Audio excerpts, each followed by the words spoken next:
It's On Grid with Stacy and Tangi, and I'm Stacy. And I'm Tangi.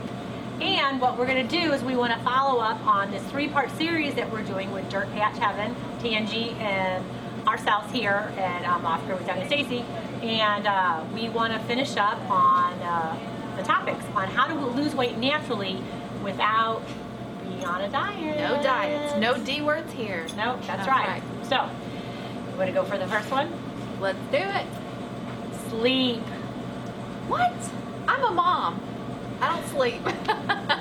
Yeah, sleep is huge. I can't tell you how many people that I talk to when they talk about sleep. You know, they're going to bed at 2 o'clock in the morning, getting up at 6. They say they exercise, they eat right, and they just can't lose weight. They can't get rid of the stubborn belly fat. They're just having a problem with it. Sleep is probably, I always say, like, if I pick 2, like water and sleep are really, really, really, really important, because your sleep affects your cortisol levels, and cortisol is a hormone, and our body is governed by our hormones. And if your hormones are out of whack, then you're kind of messed up and you're not going to function right. So by helping the cortisol levels will help you in turn. So basically, cortisol levels are your fight or flight. It affects your fight or flight. Okay. So what happens if your cortisol levels are up, the fight or flight is up. So what it does is it causes you to store fat. Okay. Cortisol will reset itself at midnight. So as it gets closer to the morning, it's going to start going up, peaking, as it goes on, gets closer to lunch hour, then it's going to start dropping and going from there. That's why, the human body, your circadian rhythms are so important. When you go to sleep, that's the time your body repairs itself. As the sun starts going down, your cortisol level goes down, and you're supposed to get your sleep to reset itself at midnight, and then it's going to start back over. Well, in our day and time, we're screwing up our cortisol level because we are watching TV late at night, we're on the computers late at night, and then you're having that blue light just shoved in your face, and what it does is it's not a natural type of light. So then it's forcing that cortisol level to go up, so your body's in that state of fight or flight, and it's storing that body fat, that visceral fat and all that in there, and it just keeps going and going. That's why you're seeing a lot of our young kids, they have, they're not looking that overweight, but they have a lot of that, they call it that muffin top. Because of that, it's caused by that. So it is so crucial to go to sleep, because between 10 o'clock and 2 o'clock, anyway, your body repairs itself physically. And then between 2 o'clock and 6 o'clock, it repairs itself mentally. So when you don't get in those times, it kind of screws up that whole pattern. So basically, if you could get to bed, the opportune times where the studies have shown where you get the most benefit of the sleep and the body repairing yourself, get to bed by 10:30 is sweet, perfect. And then getting up as the sun comes up, that is the way to go if you can do that in your lifestyle. So it's just huge. So sleep is huge. Sleep is huge. So I really am Cinderella. I turn into a pumpkin after. Yeah, totally. Yeah. So try to get more sleep. That's just the way to be. Okay? All right. The next one I want to talk about is drinking green tea. Oh, green tea. I've been calling it my morning cup of hot water, because that's what it tastes like if you've been drinking coffee for years. Right. Yeah. But green tea, I mean, you could flavor it up. You could put some honey in it. I do green tea, and let me tell you first about green tea, and then we can talk about some ways to treat it up a little bit. Okay. Green tea is really good for fat burning. There's a substance in it that helps to go in and break down the fat in your body. And if you exercise and drink green tea together, it's like a double whammy. It helps even more.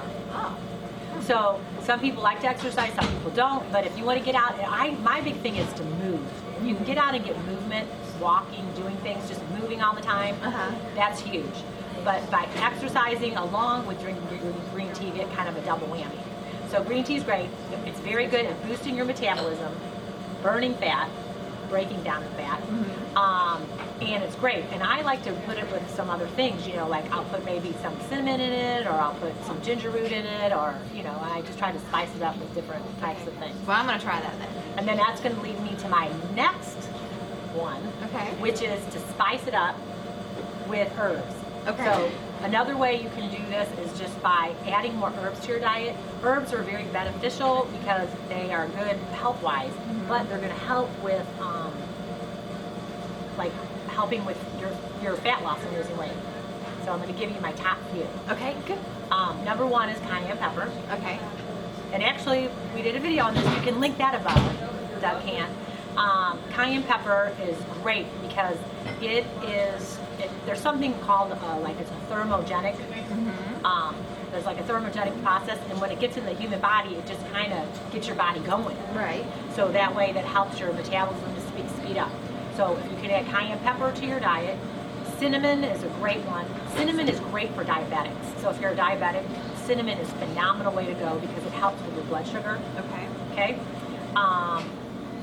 Ginger root is another thermogenic type herb that will help speed up the metabolism and to help it get going and burn in the heat.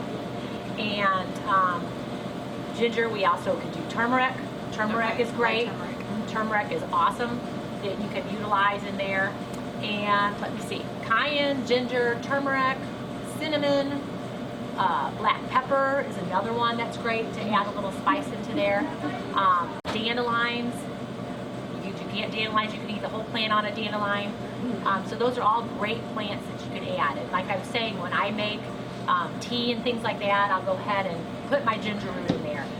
When I have a salad, I really don't use a lot of salt and pepper with it. I'll go ahead and put my cayenne pepper because cayenne pepper is like the king of the kings. It's just phenomenal. Awesome. So incorporate the cayenne pepper, and even if you don't like it or it's too spicy, start doing it, and then you'll start to acquire a taste. Now I can't get enough of it. I love this stuff. Awesome. So try some cayenne, try some ginger. Okay. You know, any of those things are phenomenal. That sounds good. Okay? That sounds great. Yep. Okay, the very last one. Okay. The last one is called intermittent fasting. Can you say that five times fast? No. Intermittent fasting. Animals, hunter-gatherer society way back when, I mean, people used to fast, and it is a great way to lose weight and to make your body functional. The human body and animals are not meant to have food in their belly all the time. We have food in our bodies all the time, and it doesn't give it time to relax, repair itself, and kind of move on. Before, people used to do this feast or famine type thing, and really that's how we should be, pretty much. My rule of thumb, there's lots of different ways to intermittent fast, but probably the easiest way, and you can kind of vary it. If you know you went out and ate a lot, you know, and you had a lot one day, maybe the next day you could do like a liquid type diet, you know, maybe drink soups, a lot of water, some fat, some juices, you know, some smoothies, things like that, or just smoothies all day, something like that. And then the next day, maybe eat regular. Maybe another time if you go to bed, you know, and you have your last meal at 6, then go to bed and wait until maybe lunchtime the next day. So you have anywhere from 12 to 16 hours before you eat again. And just kind of vary it up like that. Maybe do something for, you know, a couple weeks and then change it up.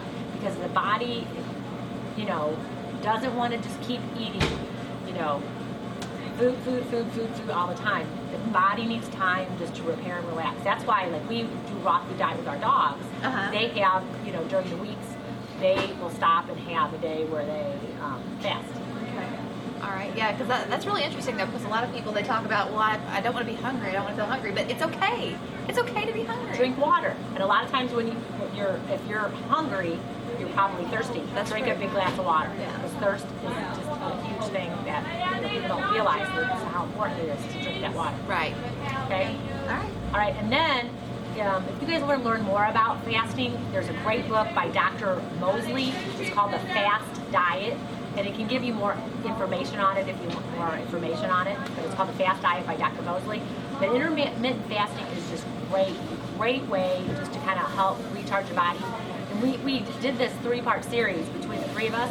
And one thing that we're telling you isn't going to be like the cure-all for you to lose, 50 pounds or anything. But when you incorporate all of these things together, incorporate them in your life, it can change so much to make you feel better, to losing weight. I mean, from eating and doing these things, it just is a byproduct to help you lose weight. Right. And to feel better and have more energy. So that's what we want you guys to do, is to try and incorporate it. Some of these things, a lot of people can't do them all, but if you can just pick a couple of them and then build from there, I mean, you can do anything. Right. I mean, just upping your water and then trying to go to bed early. I think just those two things, you're going to already see a difference, and it might encourage you to try other things. Yeah, and then go from there. Yeah. We like it. So we're going to keep up with you and how you're doing. Yeah, come and check me out on Tangi the Caver's Wife, and I am trying to incorporate all these things.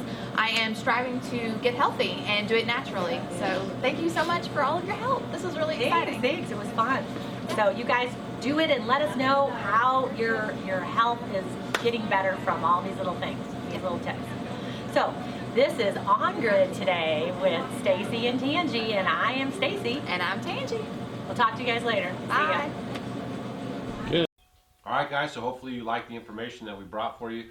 Don't forget to go check out DIRTPATCH Heaven and Tangi's website, YouTube channel. Both of them are linked down below, and that way you can get the full conversation, okay, what Tangi and Stacy were talking about. Don't forget, we're giving away the through night headlamp on Monday, July 4th at 7 p.m. We'll pick a winner. You have to leave a comment with Daisy in the comment to be qualified when we do the random drawings, and then we're going to take the random drawings from yesterday's video all the way till Mondays, and then put them in the hat and then choose a winner. And you guys will get a brand new one in the box sent out to you right away. It's a through night. I'll leave the link right here in case you want to double check that video. Make sure you're interested in the headlamp, and then we'll get it out to you. All right? So this is Off Grid with Doug and Stacy, and we'll see you guys on the next episode. What I want to talk about is one of the questions that we get asked a lot of is about the log cabin. So today